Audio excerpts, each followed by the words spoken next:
कहानी की शुरुआत होती है अमेरिका के एक बेहद ठंडे इलाके में, एकदम सुनसान बर्फीली जमीन पर। सर्दियों का वक्त है तो पूरा इलाका बर्फ से ढका हुआ था। एक जवान लड़की लड़खड़ाते हुए भाग रही थी। उसकी सांस फूल रही थी, आंखों में डर था। थोड़ी देर के लिए उसने रुकने का सोचा, लेकिन फिर खुद को मजबूर किया कि नहीं, भागते रहना है। अगले दिन हम हॉकआई मतलब कोरी लैम्बर्ट को देखते हैं। वो एक शिकारी है जिसकी नजर पड़ी भेड़ियों के एक झुंड पर। उसने जबरदस्त निशाना लगाते हुए एक भेड़िए को मार डाला, जिसके बाद बाकी वहां से तुरंत भाग गए। आज कोरी ने वादा किया था कि वो पूरा दिन अपने बेटे के साथ बिताएगा। जैसे ही उसने केसी को बुलाया, वो पहले से ही एकदम तैयार आया। राइफल कंधे पे लटकी हुई थी उसके। इसके बाद कोरी अपने बेटे को लेकर उसके नाना नानी के घर गया। उसने अपने बेटे से कहा कि बस थोड़ी देर यहाँ पर इंतजार करो, मैं थोड़ा आसपास देख कर आता हूँ, सब सही है ना। दरअसल कोरी यहाँ पर काम से आया था। उसके ससुर ने उसे लोकेशन बताई जहाँ पर एक गाय का बछड़ा गायब हो गया था। उन्हें शक था कि इस एरिया में कोई माउंटेन लायन है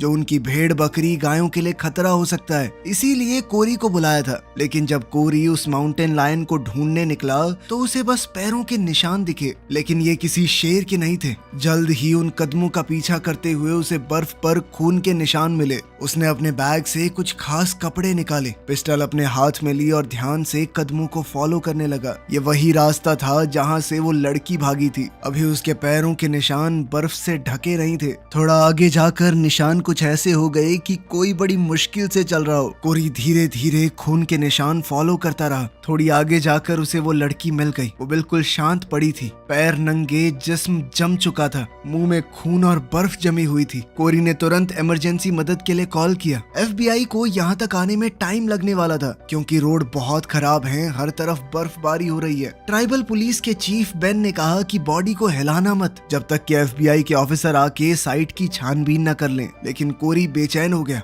उसने कहा कि बर्फबारी तेज हो रही है, जल्द ही पूरे निशान गायब हो जाएंगे लड़की के, कि कहां से भागी थी, कहां से आ रही थी वो। उसने बेन से परमिशन मांगी कि वो अकेला छानबीन कर सके, लेकिन बेन ने मना कर दिया। कोरी उस लड़की को जानता था, ये बॉडी नैटली की ही है, लेकिन बेन ने कहा कि ढंग से जांच करने के बाद ही कंफर्म करेंगे।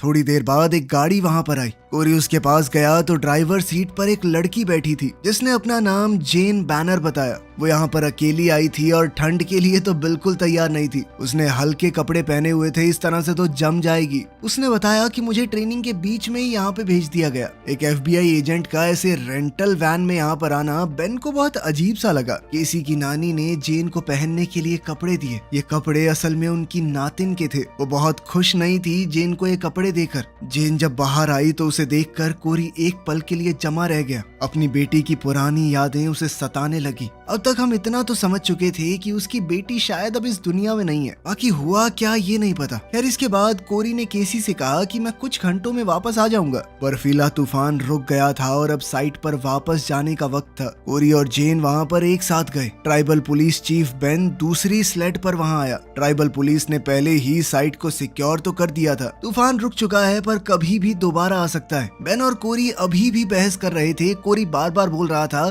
कि मैं जानता हूँ इस लड़की को, ये नैटली है। जेन ने बॉडी का पास से इंस्पेक्शन किया और कहा कि फोरेंसिक्स को बुलाना बहुत जरूरी है। कोरी ने बताया कि उस लड़की का घर यहाँ पास ही में था, पर किसी ने भी अब तक मिसिंग रिपोर्ट नहीं लिखवाई। सबसे अजीब बात ये थी कि ये लड़की इसी इलाके से है तो भी नंगे पैर क्यों निकली। जेन ने कोरी से पूछा कि तुम क्या सोचते हो इस बारे में। कोरी ने निशान देखकर बताया कि ये बेचारी बर्फ में भाग रही थी, न जाने कब से, फिर थक हार कर यहाँ पर गिर गई। बर्फीली हवा उसके फेफड़ों में जाने की वजह से पल्मोनरी हैमरेज से उसकी मौत हो गई। जेन ने कोरी से कहा कि क्या तुम भी इन्वेस्टिगेशन में मदद करोगे। कोरी एक शिकारी था, लेकिन उसका टैलेंट यहाँ पर काम आ सकता है। कोरी ने हाँ कहते हुए कहा कि जानवर और इंसानों में ज्यादा फर्क नहीं है, किसी का भी शिकार कर सकता हूँ मैं। बाद में हम कोरी को देर रात तक गोलियां तैयार करते हुए देखते हैं। तब केसी उसके पास आया। उसने नैटली के बारे में सुन लिया था। उसने सिर्फ इतना पूछा कि क्या वो सब दोबारा से हो रहा है। कोरी चाहते हुए भी अपने बेटे को मना नहीं कर पाया।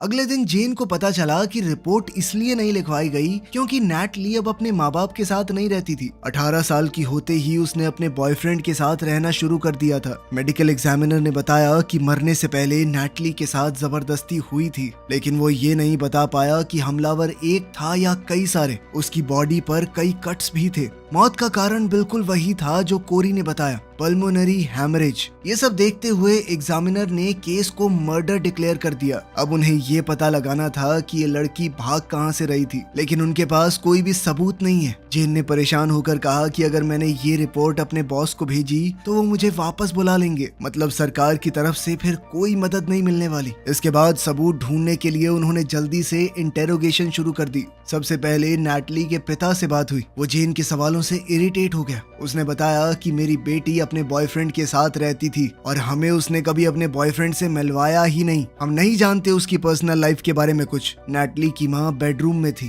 बेन ने जेन को सिग्नल दिया कि इन लोगों को अभी मत छेड़ो, ये परेशान है। लेकिन जेन फिर भी कमरे के अंदर चली गई। अंदर उसने नैटली की माँ को देखा जो बस रो रही थी। उसकी कमर पूरी तरह झुकी हुई थी, बिल्कुल खामोश बैठी थी वो। इसके बाद कोरी वहाँ पर आया। जैसे ही नैटली के पिता ने कोरी को देखा तो वो बिल्कुल भी गुस्सा नहीं हुआ। उन दोनों के बीच में एक ऐसा दर्द था जिसे समझने के लिए शब्दों की जरूरत नहीं है। वो दोनों एक दूसरे के गले लग गए। कोरी ने धीरे से कहा कि दर्द को पकड़ कर रहना कभी कभी आसान लगता है, लेकिन अपनी बेटी को खोने के बाद मैंने एक बात सीखी है कि हमें बस उनका दिया हुआ प्यार याद रखना है, उन्हें खोने का दर्द नहीं। खैर फिर मार्टिन ने बताया कि देखो मैं तो कुछ नहीं जानता, लेकिन मेरा एक बेगैरत बेटा है, ड्रग्स वगैरह के चक्कर में फंसा था पीछे। वो लड़कियां ना लिटिल फेदर बॉयज, उनके साथ घूमता है। चाहे जैसा भी है, नैटली अपने भाई से बहुत प्यार करती थी। वो शायद कुछ बता सकता है। इसके बाद बेन, जेन और कोरी लिटिल फेदर बॉयज के एरिया में गए। जैसे ही वो लोग वहाँ पहुँचे, अंदर तेज म्यूजिक बज रहा था। बेन ने बताया कि टोटल 4 भाई हैं और कोई भी आसानी से मानने वाला नहीं है, एक से बढ़ के एक है सारे। कोरी घर के पीछे की तरफ गया, जबकि बेन और जेन आगे के दरवाजे पर गए। दरवाजा सैम नाम के एक लड़के ने खोला। ऐसा लग रहा था उसने दबा के नशे किए हुए। उसने धीरे धीरे कहा कि मेरा दूसरा भाई जेल में है और चिप जो नैटली का भाई है वो घर पे नहीं है। तभी अचानक से उसने बेन और जेन पर पेपर स्प्रे से हमला कर दिया। दोनों की आंखों में तेज जलन हुई, उनकी नजरें धुंधली पड़ गई। लेकिन कोरी ने एकदम आराम से फावड़ा उठाया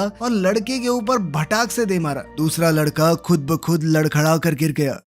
अब जेन बंदूक उठाकर अंदर घुसी। उसकी आंखों में अभी भी जलन हो रही थी, वो साफ नहीं देख पा रही थी। जैसे ही वो एक कोने में पहुंची, सैम ने तुरंत उस पर गोलियां चलाई। जेन ने भी तुरंत बचते हुए एक के बाद एक बहुत सारी गोलियां चलाई। सैम गिर पड़ा और जोर जोर से खांसने लगा। जेन ने अपने हाथ से उसकी बंदूक अलग कर दी और उसे गन पॉइंट पर रखा। तब बेन अंदर आया। उसने सैम की हालत देखी और कहा कि हमें यहाँ से निकलना चाहिए। जेन ने कहा कि एम्बुलेंस बुला लेते हैं, हो सकता है बच जाए। लेकिन तभी सैम ने अपनी आखिरी सांस ली। बेन सीधा बाहर निकला। जेन उसके पीछे चल दी। बाहर फ्रैंक और चिप पहले ही पकड़े जा चुके थे। जेन ने अब उनसे सवाल पूछने शुरू किए, लेकिन जैसे ही चिप को पता चला कि उसकी बहन मर गई है, वो पूरी तरह टूट गया। फिर एक जरूरी बात सामने आई। उसे पता था कि नैटली का बॉयफ्रेंड कौन है। जेन ने कहा कि चिप उन्हें उस बॉयफ्रेंड के पास ले जा सकता है, लेकिन कोरी ने मना कर दिया। उसने बर्फ में हाल ही में चली गाड़ी के निशान देखे। उसने दूरबीन से उन सभी निशानों को ध्यान से देखा।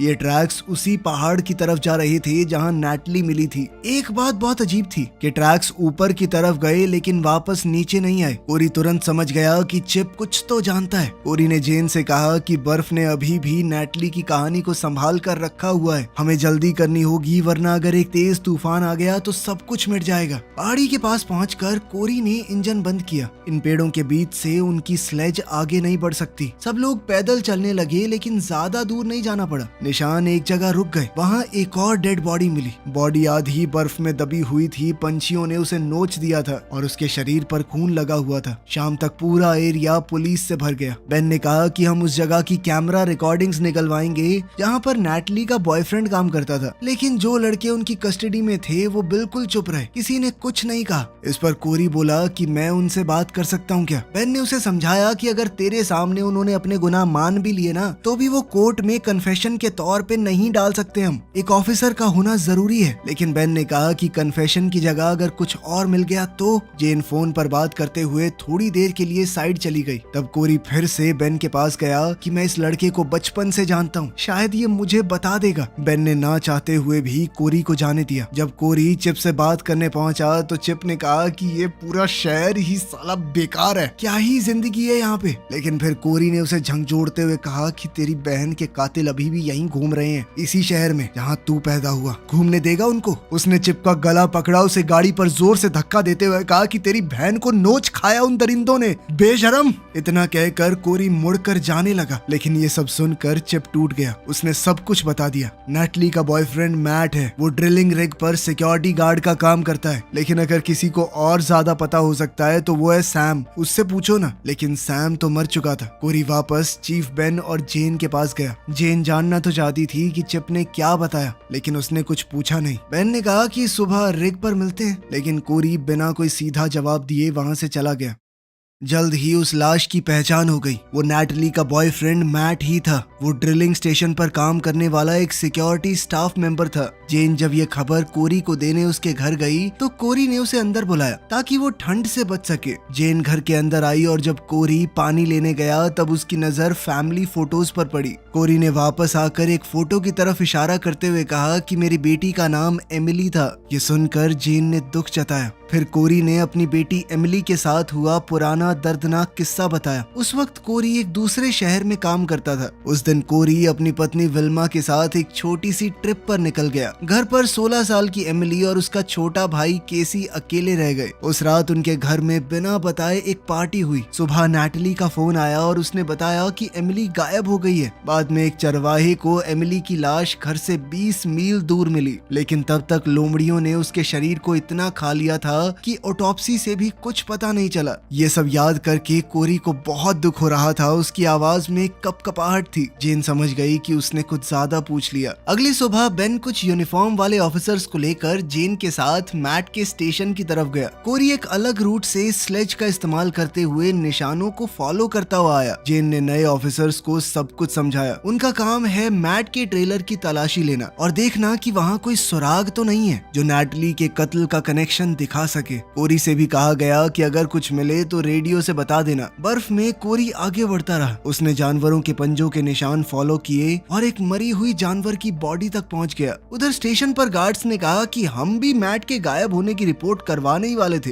उन्होंने कहा कि मैट तो 2-3 दिन से गायब है क्योंकि उसका अपनी गर्लफ्रेंड से झगड़ा हो गया था ना। जेन ने नोटिस किया कि 2 गार्ड थोड़े से जख्मी लग रहे हैं। उन्होंने बहाना बनाया कि हमारा काम ही इतना मुश्किल है, हेलमेट वगैरह कुछ देते नहीं है कंपनी वाले, इसीलिए ऐसा होता रहता है। सुपरवाइजर ने आखिरकार ट्रेलर की तलाशी की परमिशन दे दी। कोरी ने दूरबीन से देखा कि जिन ट्रैक्स को वो फॉलो कर रहा है वो सीधा ट्रेलर साइट के पास से गुजरते हैं जहां बाकी ऑफिसर्स छानबीन कर रहे थे। ट्रेलर की तरफ जाते वक्त एक गार्ड ने जेन से पूछा कि नैटली ने मैट की मिसिंग रिपोर्ट की क्या। इस पर जेन ने हाँ कहा कि हाँ, नैटली ने ही खबर दी थी। इस पर गार्ड तुरंत बोला कि तुम लोगों को तो नैटली की डेड बॉडी मिली होगी। ये सुनकर सबको शक हो गया। बेन के ऑफिसर आसपास पोजीशन लेने लगे। गार्ड ने भी तुरंत बंदूक निकाल ली। वहाँ एक लड़ाई वाली सिचुएशन बन गई थी। जब वो लोग ना तो नैटली ना तो मैट से कई दिनों से मिले हैं तो उन्हें कैसे पता कि उसकी डेड बॉडी मिली है वहाँ पे। दरअसल नैटली के कत्ल की खबर अभी तक पब्लिक नहीं की गई थी। सिर्फ एक लड़की के मरने की खबर थी, नाम नहीं बताया। खैर, हालात को थोड़ा संभालते हुए जेन ने कहा कि मैं FBI से हूँ, अगर कुछ गड़बड़ की तो देश में जहाँ मर्जी छुप जाना, बचकर निकल नहीं पाओगे। इसी बीच कोरी ने रेडियो पर बेन से बात करने की कोशिश की पर कोई रिस्पांस नहीं मिला। वो राइफल लेकर पैदल ही ट्रेलर की तरफ दौड़ पड़ा। ट्रेलर के पास जाकर जेन को पता चला कि पीट नाम का एक और गार्ड अंदर सो रहा है। वो नाइट शिफ्ट पे था ना। यहीं से हमें एक फ्लैशबैक दिखाया गया। उस रात नैटली बिना बताए मैट को सरप्राइज देने के लिए उसके ट्रेलर पर पहुंच गई। मैट उसे देखकर बहुत खुश हुआ। दोनों गले मिले और बाद में बेड पर लेटकर आगे के प्लान्स बनाने लगे कि आखिर वो कहाँ जाकर सेटल होंगे। तभी बाहर से आवाज आई। दूसरे गार्ड्स वापस आ गए थे। वो लोग शहर में रुकने वाले थे पर जल्द ही लौट आए। नैटली कपड़े बदल रही थी, तभी नशे में पीट ने उसे देख लिया और बदतमीजी करने लगा। मैट ने उसे धक्का दिया और पर्दा बंद कर दिया। थोड़ी देर बाद पीट वापस आया और मैट से झगड़ने लगा। एक और गार्ड ने नैटली को गाली दी तो नैटली ने उसे थप्पड़ मार दिया। पीट ने गुस्से में नैटली की पैंट खींच दी। अब तो मैट गुस्से से भर गया और वो उस पर टूट पड़ा, लेकिन बाकी गार्ड्स ने भी मैट पर हमला कर दिया। उन्होंने एक बोतल मैट मैट के सर पर फोड़ दी, वो वहीं बेहोश हो गया। उन्होंने नैटली को पकड़कर उसके साथ जबरदस्ती की। बेचारा मैट किसी तरह मुश्किल से खड़ा हुआ और लड़ने की कोशिश करने लगा। इसी दौरान नैटली भाग निकली और दरवाजे से निकलते वक्त उसने मुड़कर देखा, मैट चारों तरफ से घिरा हुआ था। उसने जैसे ही दम घुटने की आवाज सुनी तो वो बर्फ की तरफ भागती चली गई। फिर हम आज के दिन वापस आते हैं। जेन अभी भी ट्रेलर का दरवाजा खटखटा रही थी। दरवाजा अंदर से बंद था। कर्टिस बाहर ऐसे एक्टिंग कर रहा था जैसे उसे कुछ पता ही ना हो। तभी अचानक अंदर से शॉटगन चली जो सीधी जेन को लगी, जिससे वो उड़कर दूर जा गिरी। इस अचानक हुए हमले के बाद गार्ड्स ने ऑफिसर्स पर फायरिंग शुरू कर दी। जेन ने नीचे लेटे हुए गार्ड के पैर पर कई गोलियां मारी और उसे मार डाला। अचानक अंदर से कोई मशीन गन से फायरिंग करने लगा और अब जेन ने बेन को भी मरते हुए देखा। कर्टिस अभी भी जिंदा था। उसने जेन की बंदूक छीन ली और उसे मारने ही वाला था। तभी दूर से एक स्नाइपर ने गोली चलाई और कर्टिस वहीं पर ढेर। ये कोरी था जिसने बाकी 2 गार्ड्स को भी खत्म कर दिया। अब सिर्फ 2 लोग ट्रेलर में बचे थे। एक और मारा गया। सिर्फ पीट बचकर भागने में कामयाब हो गया। पीट खिड़की से कूद कर भागा था। जेन ने ट्रेलर के नीचे से उस पर गोली चलाई पर वो जंगल की तरफ भागता रहा। तब कोरी जल्दी से जेन के पास पहुंचा। कोरी ने उसे जल्दी से ट्रेलर के अंदर सोफे पर बैठाया। जेन ने कहा कि मुझे रेडियो दो, अगर हेलीकॉप्टर यहाँ तक आ गया तभी बच पाऊंगी। कोरी ने रेडियो पर मैसेज दिया और फिर कहा कि मैं पीट के पीछे जा रहा हूँ, लेकिन अगर मैं उसे पकड़ भी पाया तो भी वो वापस नहीं आएगा। जेन ने हामी भरी। उसे पता था कि कोरी क्या करने वाला है। पीट जंगल में बर्फ के बीच भागता रहा। वो थक चुका था। उसकी सांसें तेज चल रही थी। फिर भी वो अपनी बंदूक पकड़कर आगे बढ़ता रहा, सिर्फ जिंदा बचने की कोशिश में। परेशान होकर पीट ने अपनी पिस्टल इधर उधर घुमाई, लेकिन उस वक्त कोरी ने एकदम सफेद सूट पहना हुआ था। आसपास बर्फ की वजह से वो 1% नहीं दिख रहा था। कोरी ने अचानक से उस पर हमला किया और उसे बेहोश कर दिया। जब पीट होश में आया तब उसका शरीर एक बैग के अंदर था। हाथ पैर बंधे हुए थे और चेहरा खून से भरा हुआ। कोरी ने शांत आवाज में कहा कि इस वक्त हम सबसे ऊंचे पहाड़ पर हैं। पीट ने कहा कि मैं कुछ बात करना चाहता हूँ। कोरी पास में एक कटे हुए पेड़ पर बैठ गया एकदम शांत और कहा कि हाँ, मैं बिल्कुल सुनने के लिए तो बैठा हूँ यहाँ पे। पीट धीरे धीरे हिलकर बैठने की पोजीशन में आया। तब उसकी नजर अपने नंगे पैरों पर पड़ी। उसके जूते गायब थे। ये देखकर वो बहुत घबरा गया। कोरी चुपचाप उसे देख रहा था। उसने कहा कि बोलना शुरू कर, टाइम बहुत कम है तेरे पास। पीट ने घबरा कर बोलना शुरू किया। हाँ, मुझसे गलती हुई है। मैंने जबरदस्ती की थी उस लड़की के साथ। मैंने तो मैट को भी मार दिया था। आप मुझे जेल ले चलिए।